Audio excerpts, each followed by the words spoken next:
Hey everybody, this is a video on rewriting linear functions. So the learning target is I can rewrite linear functions, and what we want to do is we want to write it in the terms of y equals mx plus b, and the reason you might want to do that is because you want to know the slope and you want to know the y-intercept. So y equals mx plus b is probably everybody's favorite way of writing a line, and that, by the way, is called slope-intercept form, and it's called slope-intercept form because if you have y equals mx plus b, m is your slope and b is your intercept on the y-axis, and so it naturally becomes very easy to tell what the line is doing.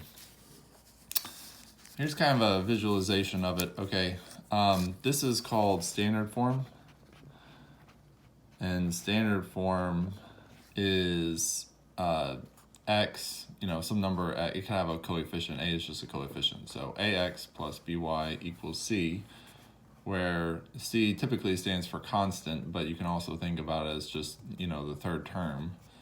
A is the coefficient for x, b is the coefficient for y. And then you'll see slope-intercept form, y is by itself.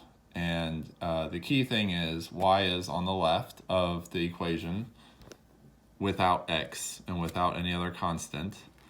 And the other thing is that y is by itself with no coefficient. Okay. Here's a way maybe to think about it.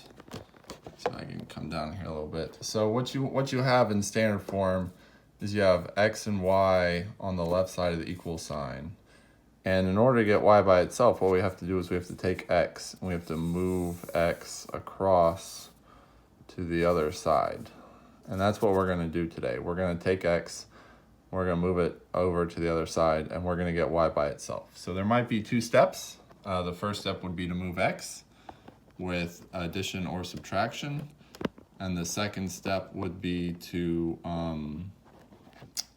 divide, or anything else you need to get y by itself. So if y has a coefficient, okay? All right, so this is the worksheet I typically use for this assignment. Again, I didn't make it, but it's pretty good. So it gives you an example right here, and you can see the way they do it, and they give you the steps, and they also use the word form about, what's going on. But I'm gonna try to get a little bit better camera angle here. So what I would do is I would treat this like any solving problem, because what we're doing is we're gonna solve for y. And you can think about this like a literal equation where we just move letters around. So in this case, standard form, x plus y equals c. Again, we're going to try to move x over here, so we minus x. And then you don't want to do any arithmetic here, okay? This you should see as not like terms, so you can't combine them. So all you have is y equals negative x minus 15.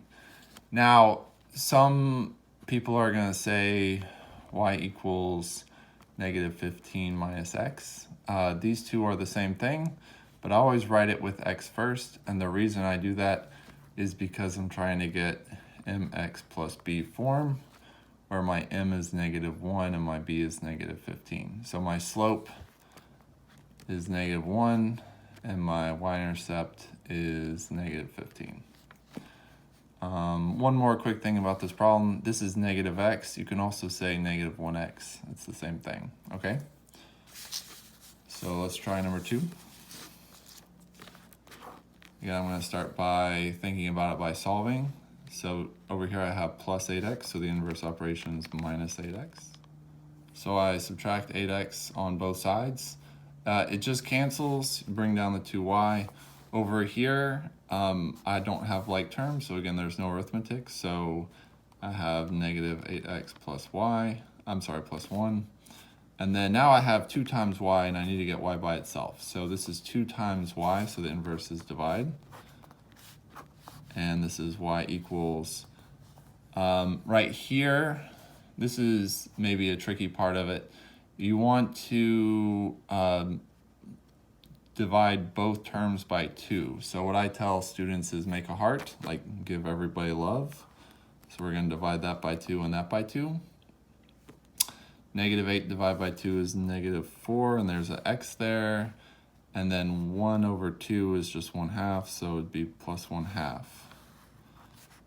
You can also say y equals -4x plus 0.5. That's a perfectly valid answer, because 1/2 is 0.5. It doesn't really matter to me. I prefer to leave it as a fraction, and that's just out of habit. So let's do one more. Let's do like number 3. So this is -2x, so I'm going to add 2x. Notice the pattern, it's always the same. It's always add or subtract x and then divide. 3y equals 2x plus 9, and then divide by 3. Y equals both. 2 divided by 3 is just a fraction. 9 divided by 3 is 3. That's it. Notice y equals mx plus b. Again, some students might say, I want to change it to 0.66x plus 3, and that's technically correct. But again, your slope is rise over run. So if you have 2 over 3, you rise 2 and you run 3. So it's a little easier to graph. If you do 0.66x and you go to graph, you're going to have a hard time thinking about where to put it on the, as a Cartesian point. So always leave the slope as a fraction. This one, it doesn't really matter as much, but always leave it as a fraction anyway, just out of habit. I guess you start on number 6. So for number 6, the first thing you want to do is simplify it, so you need to distribute. And then from there, you need to think about what you would need to do to get y by itself. Okay? All right. Have a good one.